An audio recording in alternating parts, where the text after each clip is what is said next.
घर में हो रहे झगड़े क्लेश, ग्रह क्लेश का क्या रीज़न है? आपके घर में हो रहे झगड़े क्लेश का क्या रीज़न है? हे परमेश्वर प्लीज़ गाइड मी। आपके घर में हो रहे झगड़े क्लेश का क्या रीज़न है?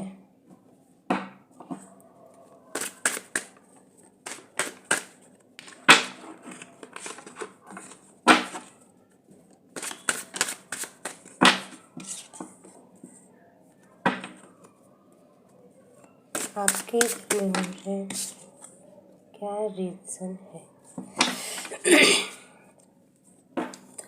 द हर्मिट, ये सिचुएशन है आपकी। तो व्यूअर्स, आपके घर में हो रहे हैं झगड़े, जो गृह क्लेश है, उसका क्या रीज़न है?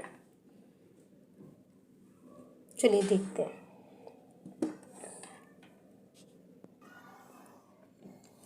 आप ऐसे इंसान हो, जो भी ये इस रीडिंग को देख रहा है, ये वुमन हो सकती है, मैन हो सकते हैं, गर्ल हो सकती है, बॉय हो सकते हैं, एनर्जी ऐसी भी है। तो आपके अंदर ना बहुत सारा प्यार है। आप इतने अच्छे हो, आप सिर्फ दूसरों के बारे में अच्छा सोचते हो। आपके दिल में बहुत सारा प्यार है, आप बहुत इमोशनल भी हो। पर आपके प्यार को, आप जब भी अपना प्यार किसी को जाहिर करते हो, जिनसे आप बहुत प्रेम करते हो, आप अपना प्यार का कप उन्हें जैसे ही आप ऑफर करते हो, तो वे तब आपको इमोशनली हर्ट किया जाता है। आप जब भी अपने पार्टनर को, आपके प्रियजनों को आप अपना प्यार दिखाते हो, तो वो लोग आपको ऐसा टावर देते हैं, आपको हर्ट करते हैं। आपको ऐसा लगता है कि वो तो हमसे बहुत प्यार करते हैं, तो हमें भी अपना प्यार उन्हें दिखाना चाहिए। पर वो लोग इस बात को, आपके प्यार के कप को रिजेक्ट करते हैं और आपको इमोशनली हर्ट कर जाते हैं।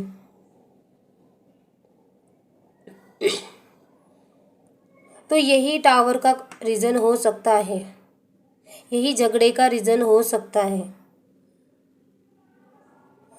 आप भगवान की ओर देख करके, भगवान मैं इनसे तो इतना सारा प्यार करती हूँ, इनसे इतना प्यार करती हूँ, करता हूँ, पर ये मेरे प्रेम को क्यों समझ नहीं पाते, और मुझे ये दर्द, दुख, ये पेन क्यों देते हैं। आप अपना इमोशन किसी को दिखा भी नहीं पाते, आप बहुत इमोशन हो जाते हो।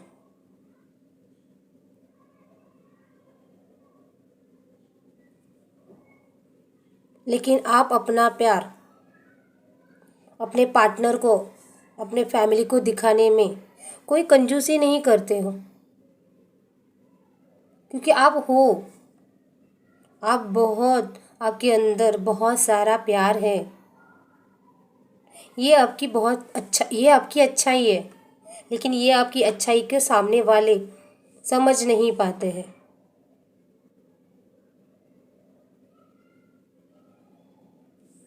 और ये सिचुएशन हो गई है आपकी। आप बहुत डिप्रेशन में हो, डिप्रेस हो, टेंशन में हो, आगे की राह समझ में नहीं आती, कहाँ जाऊँ, क्या करूँ। चलिए देखते हैं आगे क्या है। हे ईश्वर, ये जो रीडिंग आई है मेरे जो व्यूवर्स की, उनके लिए प्लीज़ गाइडेंस दीजिएगा। परमेश्वर प्लीज़ गाइड कीजिएगा मेरे व्यूवर्स को, जिनकी भी रीडिंग आई है उनको गाइड कीजिएगा। मेरे जो परमेश्वर जिनकी रीडिंग है गाइड कीजिएगा। Thank you. देखिए क्या आया है, 3 ऑफ सॉर्ड्स, बहुत पेन में। हम्म। तो यहाँ पे ईश्वर है आपके साथ में। ईश्वर कह रहे हैं मैं साथ में हूँ, तुम्हें डरने की क्या बात है। कोई तुम्हारे प्यार को नहीं समझे, लेकिन मैं तो तुम्हारे प्यार को समझता हूँ। अब तुम जैसे हो, अपने दिल में इतना प्यार लिए, तुम्हें वैसे ही रहना चाहिए, किसी के लिए चेंज मत हो। ये उनकी कमज़ोरी है कि जो तुम्हें समझ नहीं पाते हैं बच्चा, लेकिन मैं तुम्हें समझ पाता हूँ। परमेश्वर का हाथ ये है उनका कहना कि मैं तुम्हें समझ पाता हूँ, कोई समझे ना समझे, लेकिन मैं देख रहा हूँ। देखा।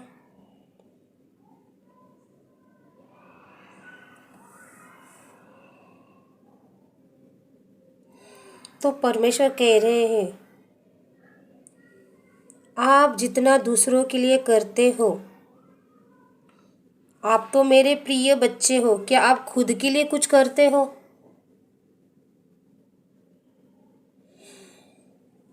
जितना दूसरों के लिए करना चाहिए था आपने तो कर दिया, आप इस स्थिति में आ गए हो, ये स्थिति में आ गए हो।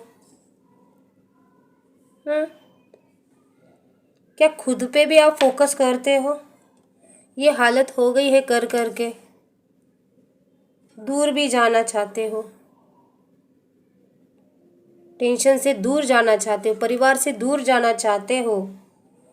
क्या आपने खुद पे फोकस किया, खुद को भी इतना सेल्फ लव किया, खुद से प्यार किया। अगर आप प्यार का कप ऑफर कर रहे हो, आप दूसरों को लव कर रहे हो, क्या आपने खुद को सेल्फ लव किया। दूसरों को अपना प्यार का कप दिखा रहे हो, लेकिन खुद तो इतना पेन झेल रहे हो। क्या ये प्यार खुद को कभी दिखाया। टावर इतना होके भी, दर्द इतना सहके भी खुद ही अकेले लड़ रहे हो। क्या आपने दिल की बात किसी से शेयर की। आपने भगवान से शेयर की, किसी से मत शेयर करो। वो यूनिवर्स, ईश्वर, आप जिसको भी मानते उससे शेयर कीजिएगा आपकी बातें। किसी को कुछ बताने की ज़रूरत नहीं, वो है, वो सुनता है।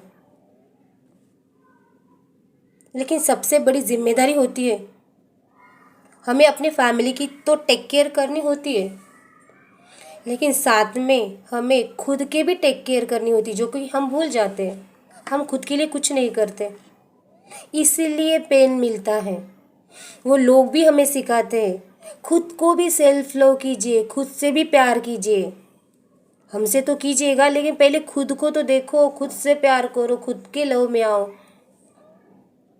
और ये यूनिवर्स का फंडा ही है, जब तक हम सेल्फ लव नहीं करते, हम खुद से प्यार नहीं करते, खुद को भी इतना टेक केयर नहीं करते, तब तक कोई हमारी फीलिंग नहीं समझता। किसी को ज़्यादा ओवर गिविंग नहीं देना चाहिए। हर्मिट का भी कार्ड आया था।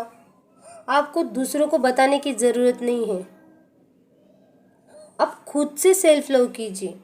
आप जितना बोलोगे वो लोग आपसे उतना ही दूर होंगे। आपको खुद की चिंता, ये जो बर्डन है, आपने खुद पे ये बर्डन इतना ले लिया है। तो परमेश्वर कह रहे हैं कि कोई समझे ना समझे, मैं तुम्हारा प्यार समझता हूँ, मैं तुम्हारा प्यार समझता हूँ। दूसरों के लिए जो अब तक कर रहे हो, कभी खुद के लिए भी किया करो, खुद से भी प्यार किया करो। दूसरों को प्यार का कप ऑफर करते हो, कभी खुद के लिए भी वो किया करो।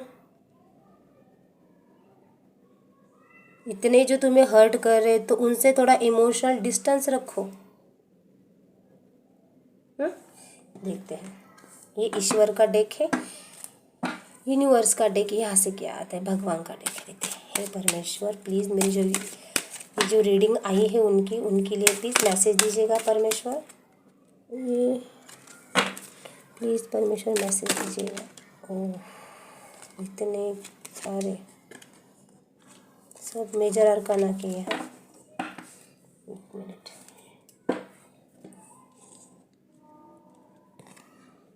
जजमेंट आया है। आपकी तरफ न्याय होगा। ईश्वर का अभी कड़ी आवाज़ सुनाई देगी, जजमेंट आएगा, जस्टिस होगा। ओके, और ये है द हेरोफेंट, दुर्गा माँ, और ये है डेविल भी आया है। ओके, डेविल भी आया है, डेविल भी आया है, जजमेंट। तो जो भी ये आपसे इतना आपको हर्ट करते हैं, तो ईश्वर अभी इंसाफ करेंगे आपकी तरफ से, आपको जजमेंट मिलेगा, न्याय मिलेगा। उन लोगों के लिए परमेश्वर की कड़ी आवाज़ में उनको फैसला सुनाया जाएगा, आपके साथ जस्टिस होगा। ओके, और आपकी स्पिरिचुअल अवेकनिंग भी हो जाएगी। आप स्पिरिचुअल, ये विजडम है ना, हेरोफेंट, यहाँ से आपको कुछ लेसन्स मिलेंगे। ये जो टावर का कार्ड ये क्या बताता है कि आप हमेशा यहाँ से गुजरते हो, लेकिन फिर भी वही गलती करते हो। आप हमेशा इस चीज़ से गुजरते हो और फिर से ये टावर आ जाता है। टावर से सीखना चाहिए कि बार बार वही गलती नहीं दोहरानी चाहिए, लेकिन फिर भी वो गलती हो जाती है। क्या करें, हम इंसान है ना। तो डोंट वरी, जस्टिस जजमेंट आया है भगवान की तरफ से, जस्टिस भी आया है, तो हेरोफेंट आया है। ओके, आपको खुद की शांति में रहना है, आपकी अवेकनिंग हो रही है, स्पिरिचुअल अवेकनिंग हो रही है आपकी। ओके, और डेविल कार्ड भी आना है। तो अपने ना ये जो निगेटिविटी में मत जाओ, ये बर्डन में मत जाओ। ओके, मटेरियल फोकस पे, प्यार, किसी की तरफ से प्यार मिलना चाहिए ही चाहिए। वो मुझसे, मैं इतना करती हूँ वो तो नहीं करता है, वो जताता नहीं है, या फिर मेरे लिए वो चीज़ें नहीं कर रहा है, मुझे तो इस चीज़ की ज़रूरत है। ये भी चीज़ें मटेरियल सुख के लिए होती है, मटेरियल फोकस पे आपको नहीं करना है। स्पिरिचुअल अवेकनिंग, आपको थोड़ा ईश्वर का ध्यान करना चाहिए, तभी आपको शांति मिलेगी। आप जिस भी भगवान को, ईश्वर को, अल्लाह को, गॉड को, वाहिगुरु के, जीसस को, बुद्धा को, जिन्हें भी मानते, यूनिवर्स जिन्हें भी मानते हो, आप उनमें लीन हो जाइए। तभी आपसे ये जो डेविल की एनर्जी है ना, जो निगेटिविटी, जो दुख, दर्द, पेन, मटेरियल फोकस, ईर्ष्या, काम वासना, जेलेसी, ये सब जो निगेटिविटी है वो आपसे निकल जाएगी। तो आपको परमेश्वर बोल रहे हैं कि आपको, आपकी स्पिरिचुअल अवेकनिंग चल रही है, तो आपको परमेश्वर के सानिध्य में आना है। परमेश्वर की आपको पूजा अर्चना करनी चाहिए, लीन होना है परमेश्वर में। ओके, ठीक है, देखते हैं एंजल की तरफ से आपके लिए क्या आता है मैसेज। ओके, देखते हैं। डियर एंजल, प्लीज़ मेरे जो व्यूअर्स हैं उनके लिए मैसेज दीजिएगा। Thank you, thank you, thank you. Egoistic person है वो। देखो, आप किसके लिए रो रहे हो, किसके लिए पेन सह रहे हो। वो जो ईगोइस्टिक है वो क्या सुधरेगा, परमेश्वर उन्हें सुधारेंगे। आप ना उस पर थोड़ा सा इग्नोर करो। ईगोइस्टिक पर्सन है वो। ओके, यहाँ पे देखते हैं क्या है। होपोनोपो प्रेयर, तो आपकी स्पिरिचुअल अवेकनिंग चल रही है। यहाँ पे भगवान में आपको लीन होना है, भगवान की पूजा करनी चाहिए, होपोनोपो प्रेयर करनी चाहिए, ताकि कर्मा रिलीज हो जाए। ओके, हे परमेश्वर, मुझे माफ़ कर दो, जिनका मैंने दिल दुखाया है मुझे माफ़ कर दीजिएगा। अगर किसी ने मेरा दिल दुखाया है तो मैं उन्हें माफ़ करती हूँ। Thank you, thank you, thank you. Sorry, forgive me, forgive me, forgive me. Thank you, thank you, thank you. Okay, ऐसा आपको बोलना चाहिए रोज़ रात को सोते समय। ग्रीडी ऑफ मनी, तो जो मटेरियल सुख है, ये जो डेविल है मटेरियल सुख को ही बोलता है। तो ग्रीडी ऑफ मनी, पैसे के लिए लालची नहीं रहना है। आपको पेन तो उसी के लिए मिल रहा है, परमेश्वर देंगे, आपको सब देंगे, लेकिन खुद के सेल्फ लव में आओ ना। रिस्पेक्ट करो खुद की। ओके, सेल्फ रिस्पेक्ट करो अपनी। कोई अपना आपका प्यार स्वीकार नहीं कर रहा है, कोई आपको रिस्पेक्ट नहीं कर रहा है, तो आप बार बार उसकी तरफ मत जाओ, परमेश्वर की ओर जाओ। और ये जो ग्रीडी ऑफ मनी, पैसे के लिए लालची नहीं रहना है। नॉलेजेबल पर्सन हो आप, बहुत नॉलेजेबल हो। ट्विन फ्लेम जर्नी है किसी की, तो ट्विन फ्लेम जर्नी में जो भी ट्विन फ्लेम होते हैं तो वो बहुत हर्ट करते हैं, लेकिन हम क्या होते हैं कि हम बार बार उसकी तरफ जाते हैं। वो हर्ट करेगा, बार बार जाए। जब तक आप सेल्फ लव में नहीं आएंगे, ट्विन फ्लेम आपको रिजेक्ट करता रहेगा। यही इस ट्विन फ्लेम जर्नी की पूरी कहानी होती। जब तक आप खुद के दम पे खड़े नहीं हो जाते, सेल्फ लव में नहीं आते। स्पिरिचुअल जर्नी स्टार्ट हुई है आपकी, तो आपको परमेश्वर के सानिध्य में रहना है, परमेश्वर की पूजा करनी, मतलब खुद में लीन रहना है, खुद को इम्पोर्टेंट देना चाहिए, खुद के लिए भी कुछ करना चाहिए। तो ये होती है ट्विन फ्लेम जर्नी, और ना ही कि वो ट्विन फ्लेम पे ज़्यादा फोकस करना चाहिए। You will get well soon. आप जल्दी से, आपकी जो परेशानी हो जल्दी से ख़त्म होने वाली है, आप जल्दी से रिकवर होने वाले हो। Protect your kids and family. आपकी जो भी फैमिली है, फैमिली पे ध्यान दो, फैमिली पे ध्यान दो, ना कि उस पर्सन पे। उस पर्सन के लिए आपकी यहाँ की फैमिली, आपकी जो भी फैमिली है वो प्रॉब्लम में आ रही है आपके वजह से। आप अपने फैमिली पे भी ध्यान देना बहुत ज़रूरी है, क्योंकि आप खुद हील नहीं हो तो आपके फैमिली पे आप कैसे ध्यान दोगे। आप हील हो जाओ। आप देखो कितने नॉलेजेबल हो, कितने प्यारे हो, कितने अच्छे हो। You are a favourite child of God. और मैं क्या बोलूँ, देखो ये भी मैंने यहाँ पे यही कहा था कि परमेश्वर आपसे प्यार करते हैं। और सबसे बड़ी चीज़ तो यही है कि ईश्वर हमसे प्यार करते हैं, आप फेवरेट हो उनके। इसलिए तो ये रीडिंग आप सुन रहे हो, कि परमेश्वर आपसे बातें करना चाहते हैं, एंजल आपसे बात करना चाहते हैं, ये जो मैसेज है इसके थ्रू। और मैं क्या बोलूँ, ये तो आपने खुद ही देखा, खुद ही आया है। You are a favourite child of God. आप परमेश्वर के प्रिय बच्चे हो, चाइल्ड। तो खुश हो जाओ, हैप्पी रहो, सबको हैप्पी रखो और खुद भी हैप्पी रखो। आप कितनी इम्पोर्टेंट हो परमेश्वर के लिए, आप बहुत ही इम्पोर्टेंट हो। आप कोई ऐसे वैसे नहीं हो जो जन्मे हो कुछ अच्छा करने के लिए, किसी का भला करने के लिए जन्मे हो। आप जन्म लिया है आपने, आप कोई मामूली इंसान नहीं हो। तो किसी के लिए भी रोते जाओगे, वो इतना इम्पोर्टेंट है और आप कुछ भी नहीं। आपको खुद की रिस्पेक्ट नहीं है, आप कुछ भी नहीं हो। वो बहुत इम्पोर्टेंट है, आप कुछ भी नहीं। ऐसा नहीं है, आप बहुत कुछ हो। खुद के अंदर झांकना चाहिए, खुद के अंदर देखो आप कितने इम्पोर्टेंट हो, कितने अच्छे हो। इसीलिए तो भगवान आपसे बहुत प्यार करते। आप फेवरेट चाइल्ड हो भगवान के। ओके, तो वीडियो आज का बहुत लंबा हुआ है, तो ठीक है डियर्स। अगर ये रीडिंग आपको अच्छी लगती है, आपसे रिजोनेट होती है, तो लाइक कीजिएगा। अगर किसी को इसकी ज़रूरत हो तो उसके साथ में शेयर भी कीजिएगा। ओके, अगर मेरे चैनल को अब तक सब्सक्राइब नहीं किया है तो please subscribe my channel dear. Okay, thank you so much, bye, take care.